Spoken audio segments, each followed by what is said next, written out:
అందం అంటే గుణం. అమ్మాయి నయుండి చెప్తున్నా, I don't want people to call me beautiful.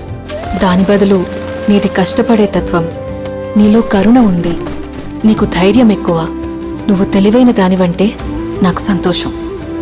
Address us by our qualities. MS Subbalakshmi అంటే భక్తి, అందం కాదు. మదర్ తెరెసా అంటే కరుణ, అందం కాదు. ఐన్ ర్యాండ్ అంటే తత్వం, అందం కాదు. సరస్వతి అంటే విద్య, దుర్గా అంటే ధైర్యం, గౌరీ అంటే తపస్సు, లక్ష్మి అంటే శుభం. ఇలా ఏ దేవతనైనా ఆమె క్వాలిటీస్ కోసమే పూజిస్తారు, ఆమె అందం కోసం కాదు. నీ గుణాలే నీ సంతకమవుతాయి, నీ అందం కాదు.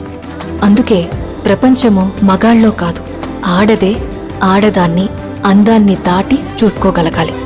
అలా అందాన్ని దాటి చూస్తే ఆడదానిలో ఒక సముద్రమే కనపడుతుంది. గుణాలతో నిండిన ఒక దేవతే దర్శనమే